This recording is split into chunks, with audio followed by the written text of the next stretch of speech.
ih maneh mah make kawin kasih eta ningang mapan kala hese ku rejeki gara maneh eta. Eta mah bahaya cariosan kitu nya. Sanes kitu Bu, yakinkeun. Anjeun mah hebat nikah jeung si eta. Cocok lah. Satuju. Sing yakin Allah mah ningali jalmi anu aya kadaekna, anu aya sumanget hirupna, anu pinuh ku kayakinan. Lain anu lobah ku hartana kade, lain anu beunghar, lain anu pangkat berkilat bertingkat. La yanzuru ila suwarikum wa ajsadikum. Kitu cek urang teh.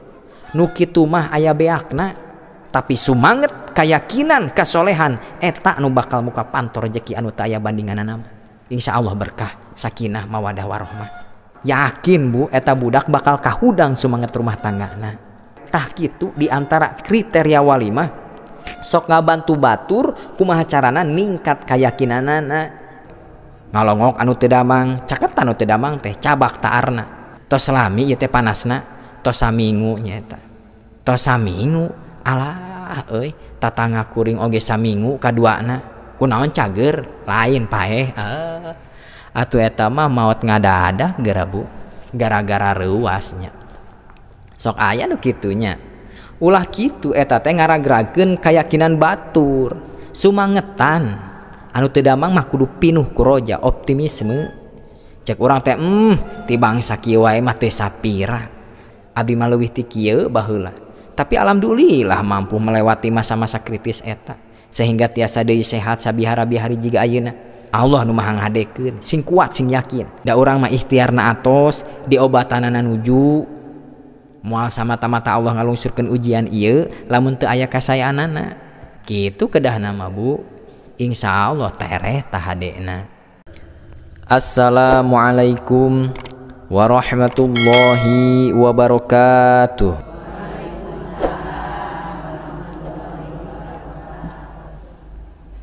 Alhamdulillahilladzi fadala bani adama bil ilmi wal amal ala jami'il alam wassalatu wassalamu ala Muhammadin sayyidil arabi wal ajam wa ala alihi wa sahbihi ya nabi'il ulumi wal hikam. Amma ba'du.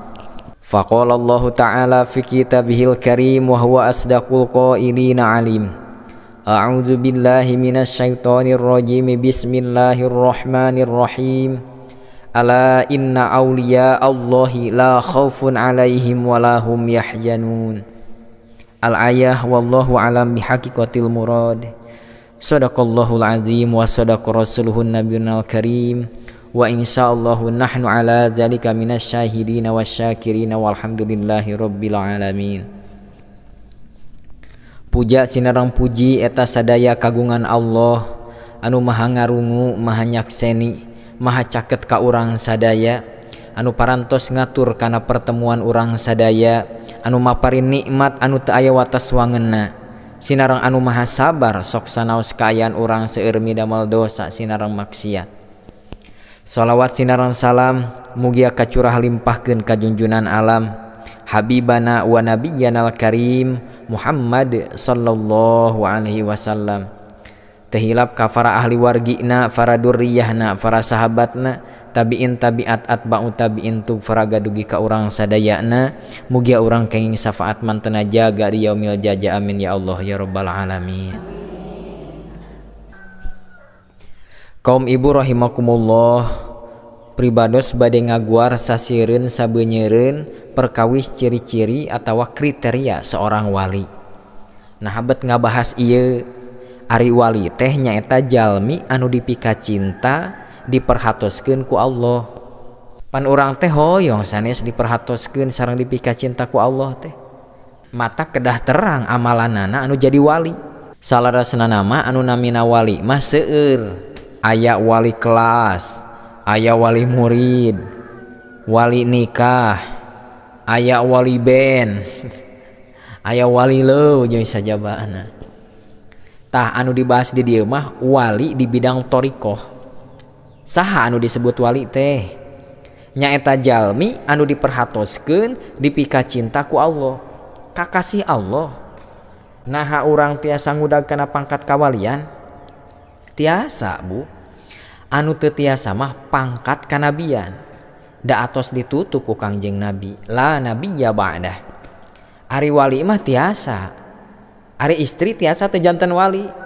Apaan Siti Robiah Al-Adawiyah ge eta wali tiasa Bu. Mudah-mudahan we urang sing dipaparinan pangkat kawalian ku Allah, amin. Teras kumaha lamun aya jalmi anu ngaku-ngaku wali, abdi wali, abdi ngagaduhan karomah, bisa hiber, bisa ngaleungit, bisa ucang-ucang dina pucuk cau jeung sajabana.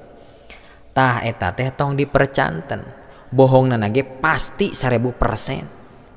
Da anu ngaran wali mah teu mungkin anjeunna ngaku-ngaku wali dan teu ngarasa jeung teu rumasa kana kawalianana. Lamun jalmi ngarasa jeung ngaku diri tos jadi wali, berarti hatena masih kaancikan ujub, takabur jeung pamer. Maknya wali masih keneh ngagaduhan sifat kitu. Anu ngaran wali mah boro-boro mikiran jabatan dirina tos jadi wali atawa henteu. Nu puguh mah jongjon we ngajalankeun kasolehanana ikhlas karena Allah. Matak pantes wali mah kauninga deunana ge ku wali deui. Bisi aya nu ngaku-ngaku wali tong dipercanten. Kecuali ngaku wali nikah eta mah nya, mangga. Naon atuh anu jadi kriteria jeung amalan para wali teh? Dina kitab Ihya Ulumuddin pisaur Imam Ghazali, hajama bihi mul ilmu ala haqiqatil amri. Hiji, lamun urusan ilmu sok boborontok hayang pangpayuna. Lamun kana pangaosan sok pangsigapna. Sareng ngaosna teh sok ngudag-ngudag kana puncak hakikat ilmu. Naon ari puncak hakikat ilmu teh? Nyaeta ngajadikeun setiap ilmu anu dialana, anu dicuprihna pikeun amal soleh jeung taqarrub ka Allah. Sok sanaos salit tapi jadi amal, dipidamel, diaplikasikeun, diterapkeun. Janten lamun aya jalmi anu ngarasa sono kana pangaosan sabab pikeun ngamantepkeun deui amal solehna jeung pikeun taqarrub ka Allah, berarti tos aya salah sahiji kriteria kawalian. Mung teu acan komplit sabab masih aya keneh kriteria anu sanesna. Janten kitu wali teh lain anu nganggo jubah sing godober, sugan anu nganggo jubah 3 lapis tina karung goni. Wah ieu mah cenah wali sanes kitu. Wali mah sanes dangdanan, tapi wali mah ukuranana akhlak, soleh ka Allah, soleh ka makhluk. Salajengna pabasyaru rauhal yakini pastalanu mastawaro minhul mutaraffuna. Kadua ciri wali teh anu tiasa ngaraoskeun nikmatna kayakinan. Geningnya mimiti diajak mah urang teh hoream kana pangaosan teh. Tapi tos geek mah di majelis benten. Ieu hate sok ngarosono we kana poe Jumaah teh. Da hayang geura pangaosan. Atawa sono we hayang geura kana waktu ibadah. Dalang ki jalmina atuhnya anu mikasna serem kana ibadah jeung ngaraoskeun nikmatna ibadah. Pan urang mah hoream we nya kitu. Allahu akbar. Abdi ge alhamdulillah sok sono kana tolab ilmu teh sabab sok loba jomet. Atawa bisa ngeceng lamun ceuk barudak mah. Eta mah gagal. Sabab boborontokna kana tuangeun jeung ngecengna can kalebat kana kriteria waliullah. Eta mah masih wali leuh. Gitu. Salajengna wa ansau bimas tauhasa minhul ghafilun. Katilu ciri wali mah naon rupa anu dipikasieun, dipika hariwang, dipika susah umumna jalmi, anjeunna mah aja gue Bu. Tenang, simpel hirupna, henteu ribet, teu seueur kahariwang masalah kahirupan. Kadang urang mah pan sok kieu, kumaha nya lamun caroge teu hasil, kumaha nya lamun caroge ngadua, kumaha nya lamun panen gagal, kumaha nya lamun halodo, kumaha nya lamun budak henteu sukses, kumaha nya lamun kitu lamun kieu jeung sajaban. Lamun masih keneh seueur kahariwang dina perkara dunya, tebih keneh eta mah kana kawalianana. Da anu ngaranna wali mah ajeg kayakinanna ka Allah, teu seueur kahariwang. Sabab kahariwang kasieuna kasusahna tos katutup ku kaluhuran ilmu jeung kaimananna ka Allah. Tah ieu jigana nu berat urang mah ya Allah ya Rabbana karim. Teras sahibud dunya bi abdani arwahuha mu'alaqatun bil mahalil a'la. Kaopat ari raga ngabaur gaul jeung jalmi tapi ruhna ngagantung di mahalul a'la. Jadi raga mayun ka jalmi tapi hate nyiblatna ka Allah. Tah ieu ge sami abot kataekanana teh jigana. Disebatna teh ujlah Ari ujilah kapungkur mah ngasingkeun diri tina karamean dunia, init ka gunung ka guha ka leuweung pikeun nyaepkeun waktu kanggo ibadah ka Allah. Ameh diri jeung kaimanana teu kakontaminasi atawa kakotoran ku pirang-pirang kadorakaan jeung kamaksiatan. Kapungkur mah kitu ujilah teh. Tah ujilah ayeuna mah lain kudu cicing di gunung. Wios bergaul, bersosialisasi, bermasyarakat, tapi hate teu kabawa ku sakaba-kaba. Tetep panceg dina jalan Allah, kitu maksadana. Da urang mah atuh makhluk sosial, butuh batur, teu bisa nyalira. Abi mah teu butuh jelema, abi mah geus teu butuh tatangga itu ieu. Aduh, meuni gaya. Cobian we pupus heula atuh, bade angkat nyalira ka kuburan. Mangga ari tiasa acelok-acelogan kawas pampir gitu. Acan ngagali kuburan ana sorangan. Sangsara eta pampirnya sagala ku sorangan. Butuh batur keukeuh. Aya kieu apan anu ekstrim mah. Kuring mah kenae teu ibadah ge, teu ka masjid ge, teu ngaji ge, teu gaul jeung jelema ge. Hek kuring maot dikubur heuh teu sabodo. Arek dipalidkeun kana wahangan sugan mah sabodo teuing. Misil aya nu kitu. Muhun saur amang teu dikubur ge teu sabodo. Ngan di mana amang maot tetep abdi gaduh kewajiban fardu kifayah. Hiji ngamanian, dua mungkusan, tilu nyolatan, opat ngurebkeun. Kewajiban abdi fardu kifayah. Da fardu kifayah mah jang anu hirup. Lamun dipidamel ku saurang, salemur katanggung jawab. Lamun salemur teu ngurebkeun amang dosa sadayana. Sapertos jalmi di hiji lemur teu aya nu ngaji nahu sorof. Teu ngaos mani, bayan, bade, mantek gitu, arud. Dosa sadayana. Aya weh santri saurang di hiji lemur nu ngaji di pasantren. Maka jalmi anu aya di lemur eta katanggung jawab ku santri anu tadi. Kedah nama ka santri teh berterima kasih bunya. Sabab kewajiban urang katanggung jawab. Meujeum-meujeum ka budak santri teh dibagiakeun. Tuangeunana, bekelna kudu nama kitu. Ngeun sok sanaos tos katanggung jawab. Ari buruh mah jeung ganjaranana keukeuh we jang nu damel gitu. Ditanggung jawab sote hitobna, tungtutanana. Ari palebah ganjaranna mah moal meunang. Ieu mah hoyong ka surga tapi ibadah mung. Emangna surga teh gratis? Surga mah ajrul amilin, upah pikeun anu gawe ibadah. Jadi teu aya nu gratis, teu aya. Abdi mah ibadah moal, ngaos moal arek ngadaguan surga we. Anu salat ge hese ka surga komo nu tara meureun kitu. Jadi mun kitu abdi kumaha nya emutan we atuh nyalira da tos dewasa kitu. Nya atuh abdi rek ngaji ayeuna mah alhamdulillah kitu atuh. Jantan diantawisna sifat kriteria walimah, jasad bergaul, badan bergaul, pinter bergaulna supel jeung saha wae oke. Ngeun ieu hate tetep panceg ka Allah. Bahasa kerenana mah dalam keramaian tak pernah terbuai dengan hiruk pikuk keramaian karena hatinya bersama Allah. Dalam kesepian dia tidak pernah sendiri karena hatinya selalu bersama Allah. Salajengna wa ummana uhu wa ummaluhu fi ardihi. Kalimat wali teh jalmi anu amanah, lamun dipercaya tanggung jawab karena setiap kewajiban dirina, karena perkara hakna mah teu kapikir-pikir. Nu paling penting mah anu jadi kewajiban anjeunna, teu wakaboborontok anu jadi hak dirina. Lamun kewajibanana can dilaksanakeun, pan benten jeung urangnya ari gajih ti dunungan tos totoroso yang gerak karingkin, ari parentahanana alimi damel. Jauh keneh kana soleh teh nya. Ari bantuana totoroso hayang karingkin, ari kawajibanana dipaksina emung Allah eta. Tebih keneh kana soleh teh ari kitu mah. Kana piwalieun teh tebih keneh.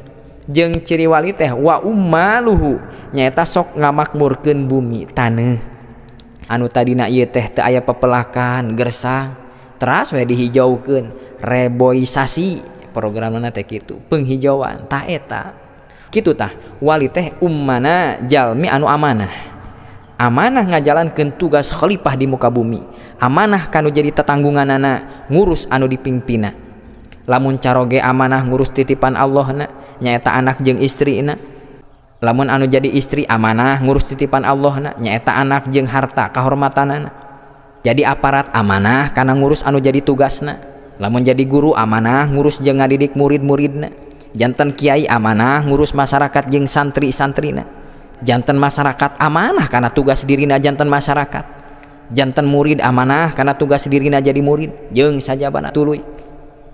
Teras ciri wali teh ummal ngahirupkeun bumi, minimal pirus lah gitu, pipir diurus. Gaduh pipir di bumi kosong atau pelakan ku cengek, ku bunga hias jeung sajabana. Jadi teu kedah meser teuing. Lumayan ngahemat anggaran gitunya. Ah cenah lowong keneh atuh sareng bawang tuh nya. Lumayan cengek jeung bawang teu kudu meser. Janten ateul we ningali taneuh teh hayang melakan. Hoyong nyuburkeun, hoyong ngahejokeun. Pan aya sapali mah hayang ngaruksak we jeung ngagunulan kana leuweung teh. Ari marelak tatangkalana anti. Allahu akbar. Salajengna wadu'atu ila dinihi kagenep di antawis kriteria wali teh selalu siap, semangat ngajak batur kana agama. Pokona mah tugas abdi mah ngajak we. Bade ngawaro jeung teu ngawarona mah teu sawios kitu. Cek ibu teh bade ngiri ngaos moal. Urang ngaos yuk. Ah wegah lah. Sok we ibu ka ditu. Wios bu tong diemutan. Da tugas urang mah ngajak. Sanes kudu ngawarona. Da ngawarona mah urusan hidayah Allah. Upami urang ngajak batur heg teu ngawaro, teras nyarios. Lain jelema teh diajak kana kaalusan meuni hese. Ah eta mah teu acan kalebet kana kawalian. Yakin ka dituna jadi TBC. Naon TBC teh tekanan batin cinta. Kunaonnya padahal da kuring teh ngajak teh asa hade tapi teu diwaro wae. Terus ya di pikiran bari lalangkaraka dugi ka telat tuang. Mulai asup angin, energi otak kuduna jang mikiran anu sae, jang ibadah kalah hayo mikiran jalmi anu teu ngawaro. Anu di pikiranna tibra, ari urang jadi resah gelisah, sangsara kadituna. Tah hoyong jadi tukang ngajak mah bade sapertos urang kieu, bade mubalig, bade kiai, da ngajak kana kasaean mah tugas sararea bu, numutkeun kemampuan ilmu kapasitas masing-masing. Lamun hoyong dakwah atau ngajak anu ikhlas mah turutan kenek mobil. Aya nu ngadaweung disampeurkeun heula bade ka Sukabumi bu. Eta nu ditaros daripada nemal mending ngaleos we bari haseum. Pan sok aya nu kitunya. Kumaha eta kenek? Sugan amek, sugan kapikiran henteu bu. Henteu kieu, lain jelema teh kirang barak sopan cik atuh ngomong-ngomong ari moal mah teu gableg kakenya. Eta mah gagal keneh. Teu kitu kenek mah. Leos we neangan jelema nu ngadaweung deui. Wah, lamun kenek belikan dijamin sangsara saumur-umur. Da abdi mah tugasna nage digajihna nage jang ngajak. Kitu kenek mah. Teu aya gajih tina nu ngawarona, teu aya. Ditaros heula we, disampeurkeun heula, diajak heula. Urusan cios jeung heuteuna mah teu dipikirankeun we. Jalan masih panjang cek keneh. Gagah etanya.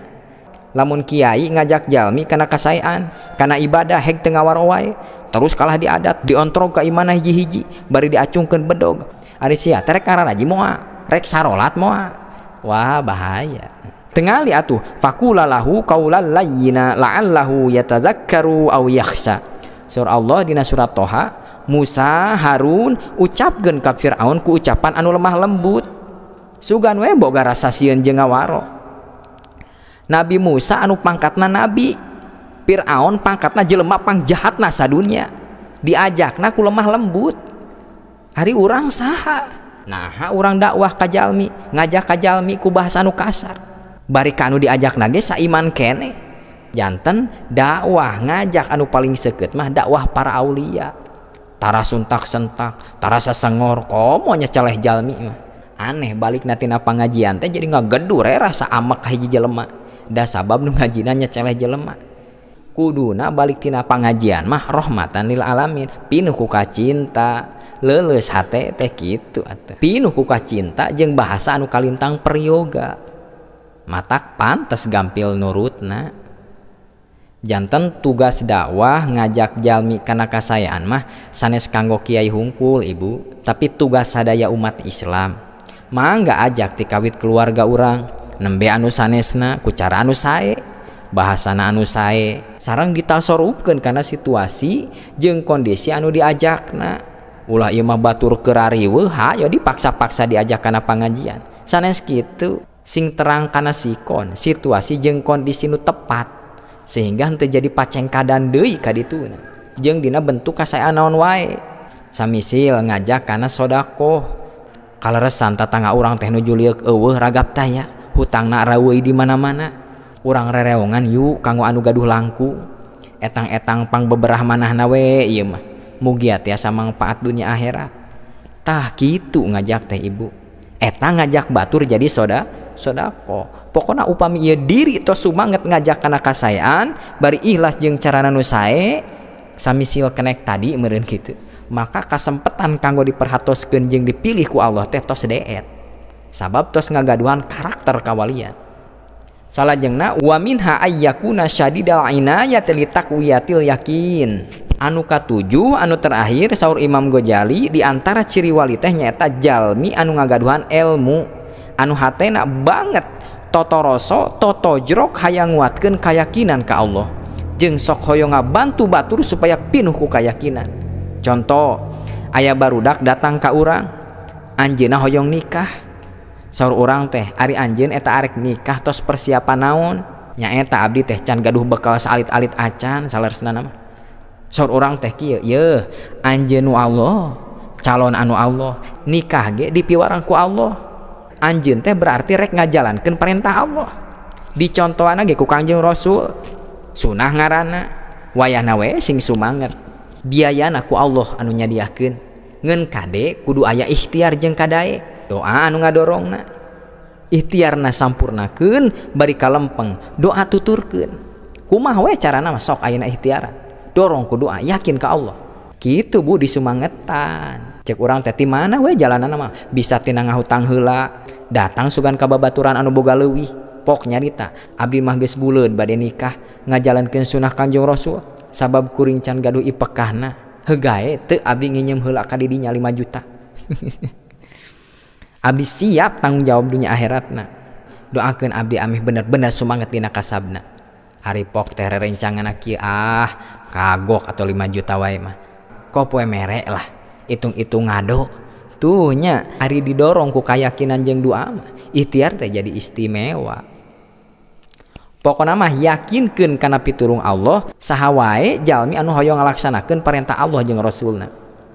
Terus digemleng diyakinkeun kana pitulung Allah. Tah eta ciri-ciri kawalian. Ngalongok anu teu damang, caket anu teu damang teh cabak taarna. Tos lami ieu teh panasna, tos samingu nya eta. Tos samingu, alah euy, tatangga kuring oge samingu kaduana. Kunaon cager, lain paeh. Atuh eta mah maot ngadadak geura Bu, gara-gara reuasnya. Sok aya nu kitunya. Ulah kitu eta teh ngaragrakeun kayakinan batur, sumangetan. Anu teu damang mah kudu pinuh ku roja, optimisme. Cek urang teh ti bangsa kieu wae mah teu sapira. Abdi mah leuwih ti kieu baheula.